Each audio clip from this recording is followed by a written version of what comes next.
Hey everyone, welcome to another podcast of Living a Full Life. I'm Dr. Enrico Dolcecore, and this week's topic is juicing. You may have heard many different ways of juicing or why you should juice or the benefits of juicing.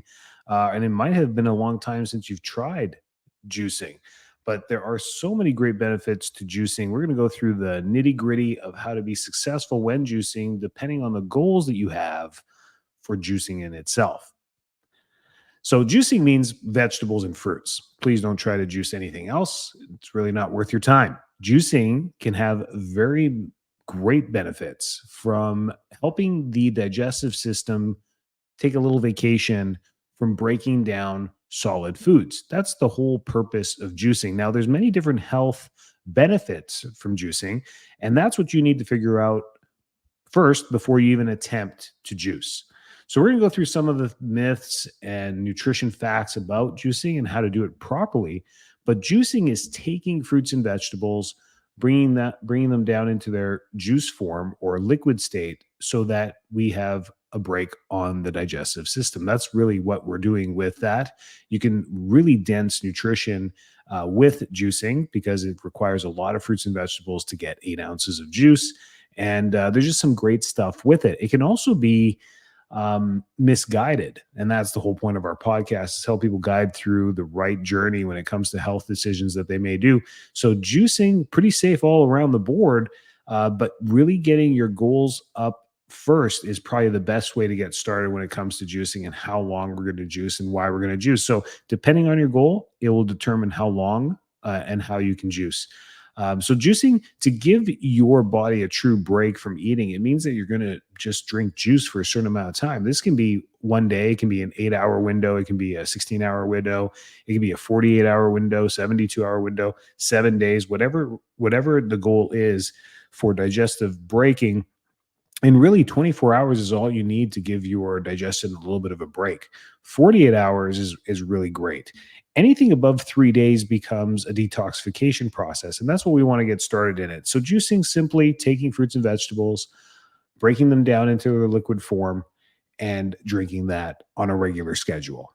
The benefits are the break that your digestive system gets in it, the high pack of dense nutrition that you get in minerals, vitamins, and fiber. And also, let's break down some of the myths. Juicing is not a good weight loss program. Juicing is not a good strict anti-inflammatory program. Juicing is not a fix-all program or an anti-cancer program or anything like that. So let's not jump to any conclusions when it comes to the health benefits of it, but let's just talk about the true benefits. So if you're going to get started, you need the right equipment to juice. So there's a whole bunch of juicers out there. You want to look at centrifugal versus masticating ones. I lean towards the masticating ones. They don't heat up. They don't heat up the fruits and the vegetables, which can break down enzymes really quickly. And they just have a natural way of digesting them or breaking them down. So a masticating one will either crush or crunch the fruits and vegetables into a juice, and the centrifugal will spin them. But the thing with centrifugal is that it will heat up. The motors inside there can actually heat up the liquid. And that can lead to other issues with our juicing. So once we juice, we want to make sure we put it in containers that are blocked from light and in a refrigerator, of course. The best thing to do is juice every day because most fruits and vegetables have enzymes within them that digest themselves. And the longer that they sit, the more that they digest, which decreases their properties over time. So keeping things inside the fridge for too many days may actually deter the benefits of the nutrition that you're getting from it. So basic juicing ingredients and recipes can be found all over the internet. Mainly, they're very fruit heavy because they want them to be tasty and sweet. But really, you want to be mixing your greens and your berries in your juice to get the maximum antioxidant principles. So the best vegetables to juice, and this may seem contraindicative because spinach and kale and all these things are not very juicy vegetables. They're leafy and they require a lot of volume to get some juice out of them, but they're densely packed with minerals, and B vitamins that are really important. So, having a little bit of kale or spinach inside of most of your juicing is a great fundamental base for minerals. And then filling it with juicier vegetables, celery, carrots, and things that contain a little bit more water can fill them a lot quicker. Fruits should be added for taste, generally with juicing, especially fresh. If you're going to drink that first juice freshly right there as you make it, that's wonderful. The juices that you save a longer period of time should have less fruit in them and more vegetables. So, maximizing nutrition is the name of the game when it comes to juicing. So, select the best fruits and vegetables. And I always tell people the staple when you're shopping for fruits and vegetables for juicing, everything should be organic. Everything. It just limits the amount of toxins that are sprayed and grown in the fruits and vegetables that you eat. And if you're going to juice these, remember you're going to eat high volume of this. So, just apple juice in itself requires a few apples just to get a glass of apple juice from it, right? So you're going to need 8, 9, 10 apples to get a glass of orange juice. So if you're eating 10 sprayed in pesticide apples, that gets into your juice. Not exactly a very healthy juice to be drinking at that point once you've got 10 apples in there that are all non organic. So, organic, yes, it's a little bit more expensive, but the whole point of juicing is to create an anti inflammatory environment for your gut and a break for it to digest. And if you're going to get all that nutrition, you might don't ruin it with pesticides and herbicides. So that's number one, is making sure we get the best fruits and vegetables for that, organic produce, preserving the nutrients. We talked about light. So preserving nutrients in there, the enzymes are going to start breaking down immediately once you start juicing vegetables. They start to break down themselves. That's the beauty of plant-based food, is that they have everything that they need in them. So preparing for a day or two is great, but once we start prepping these juices for long periods of time, we end up losing a lot of that function because the enzymes break down a lot of the compounds inside of the fruits and vegetables. Another great thing about this is the fiber that you get from this. So, masticating juicer will actually keep the pulp, which you can then use and put some back into the juice or use separately, or you can save the pulp for compost later for other things in your garden that are also great as well. So, the direct benefits of juicing is just the inflammation impact it has on our health. The break that we get in the digestive system gives the digestive system a chance to take a break, heal, repair, and then with the influx of liquid into it, and that is nutrition, can help it heal as well. This is a great time to add supplements into your diet as well to help just maximize your nutrition during that time. I like 3-day juices. There just gives everything enough time, gives the body enough time to heal. It just has many great effects on it. So look up, if you're going to look up online and you have some favorite fruits and vegetables, the best thing to look up in there is top anti-inflammatory fruits and vegetables and specific anti-inflammatory juice recipes. And if you'll get tons of them, pick the ones that look the tastiest, give them a shot. It's a learning curve type thing. I defaulted the many times that I do juicing to carrots, spinach, kale, apple, lemon. I just defaulted to that type of juice. It tastes the best. It was the most balanced. It didn't taste too bitter, wasn't too sweet, and they were super yummy and gave me the basics that I needed in there. But changing a variety of the vegetables in there gives you more nutrition as well. So it depends on your hate goal, your health goals on this. So weight loss can be a health goal, but really you shouldn't juice to lose weight. You should juice for inflammation, reducing inflammation, and improving nutrition in the body for a short amount of time. The side effect of this is because of the reduction of inflammation is weight loss. Almost everyone that does a juicing program, whether it's 3 days, 5 days, 7 days, whatever it may be, has a weight loss effect to it. One, you're not eating solid food. So you can't create solid mass, which then decreases your weight. One, two. Two, you're going to lose some inflammation, which is fantastic. When inflammation is always water weight, and water weight is weight, so we lose weight on the scale. So that's always a side effect from this. So don't make weight loss the goal. Make detox and cleansing maybe the goal, or an increase of energy and mental clarity a goal. Those are great goals for that. The side effects are better skin health, weight loss, better hydration, a lot of great stuff that comes with an influx of enzymes and minerals and vitamins from the fruits and vegetables that we eat. So, the biggest mistakes with juicing, let's talk about those. I mean, some of the biggest mistakes is overloading on fruits because what ends up happening is we increase the sugar content. And if we're truly juicing properly, that's all the food we're going to get is from the juice. If we densely pack them with lots of fruit like oranges, pineapple, mango, papaya, all the good grapes, whatever it is, to make them juicy and sweet, we end up adding up sugar quite a bit. And remember, when you're juicing, you're not getting any protein and you're not getting much fat at all. So, unless you're using some avocado or some coconut in there, you're really not getting much fat or protein. You're living on carbs. So, make sure that the carbohydrates that we're getting are limited sugar and mostly fiber, which means limiting fruits and increasing the vegetable content on there. Don't ignore the importance of variety when it comes to your fruits and vegetables because different colors of fruits and vegetables have different densities of vitamins in them. So, getting a wide array of these is really good. The dark vegetables, the dark fruits like blueberries, these things are all high in B vitamins, minerals, and antioxidants. The lighter shade ones, the yellows, the reds, the oranges, are more dense in vitamin A, of course, and sugar. That's where those colors come from. So be careful when it comes to the fruits that we choose.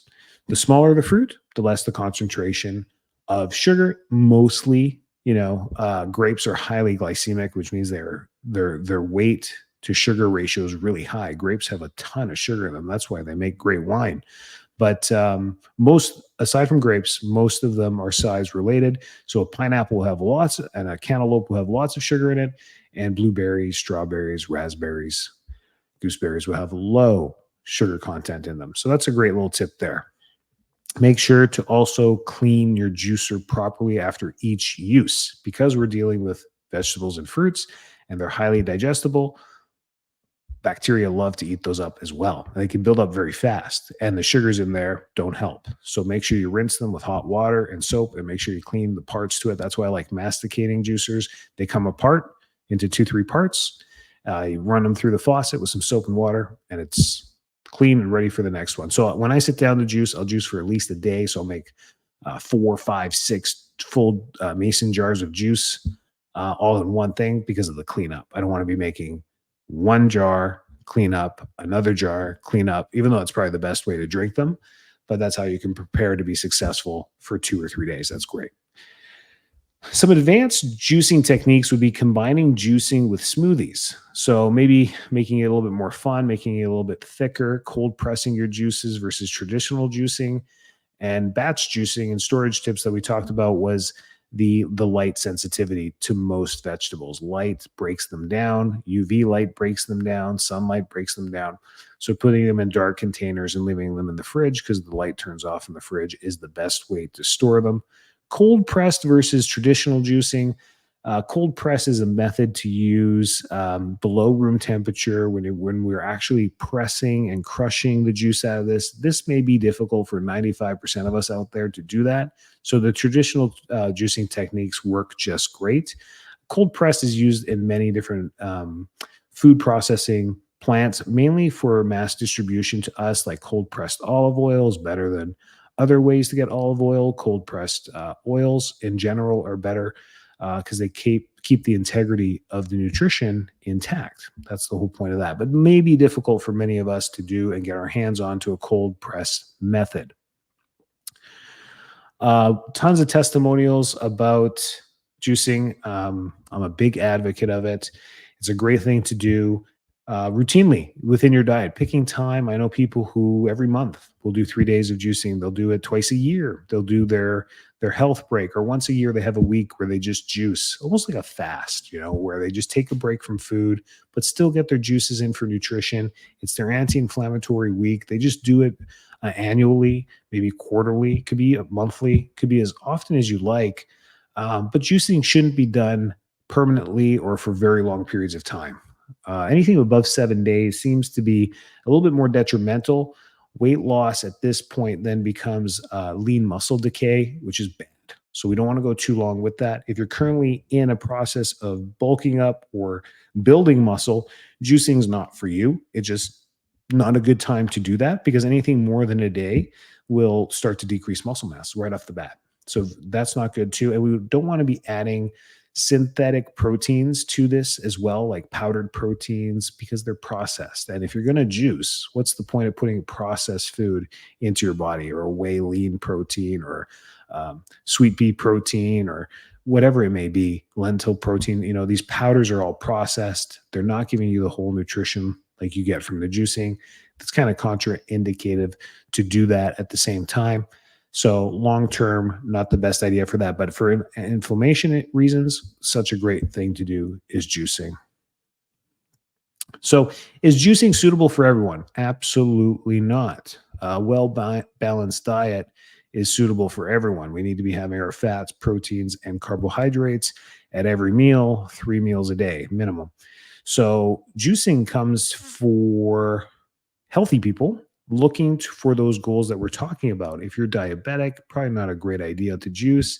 If you're currently diagnosed with cancer, probably not the best thing to juice, but could be a wonderful thing with your doctor to start a juicing program with their supervision. Absolutely.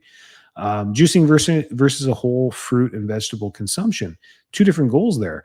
You're going to get way more nutrition from the juicing because of the densely packed juice that you get and how much more fruits and vegetables you actually have to juice to get that from than eating it. It's going to take you a long time to consume the whole fruit and vegetable consumption versus juicing. However, they're both wonderful to do.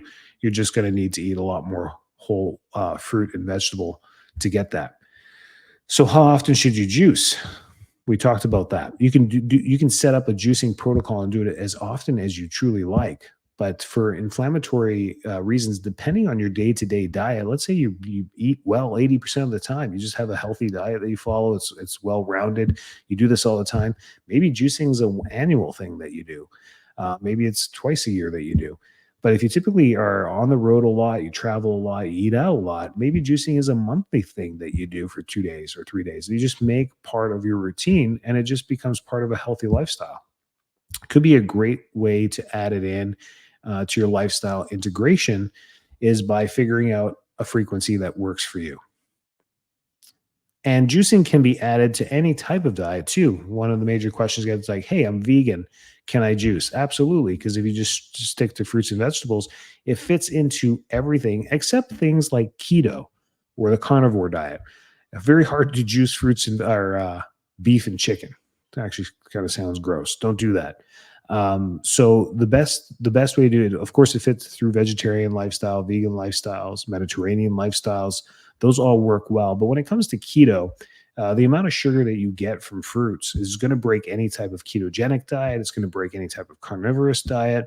So make sure you don't contradict anything that you're working on right now, because these all might be health goals that set you back. But remember, if you're going to attempt juicing, it's for the anti-inflammatory purposes, really. So as long as your goal is to create an anti-inflammatory environment for your gut, an anti-inflammatory process for your body, maybe you're dealing with some health things, or you're like, man, I just got to reduce my inflammation or do something. Juicing is a great kickstart to this and a great reflection during those days to just take it easy. So going for some walks, some mild exercise, light exercise, during those 3 days that you're juicing, or 1, 2, 3, whatever you choose, up to 5. I've seen people do 7 days. Good on you on that. But doing it that long, just some mild exercise and just getting your rest during that time can be such a great thing to do. Give it a shot. Send me some feedback. If you need any help, ask questions. We love doing this stuff and we'll guide you in the right way. But if you have any underlying health conditions, make sure you get cleared from your primary care provider before attempting any of this stuff. Ask them about it, make sure it's okay. And they might even guide you and tell you, hey, maybe that might be a 1-day thing or a 2-day thing for you. And then it's safe for you, makes you feel better at attempting this, and gets you off on the right foot. So think about it. Juicing. Let us hear what you do and how it does for you, and have a great week.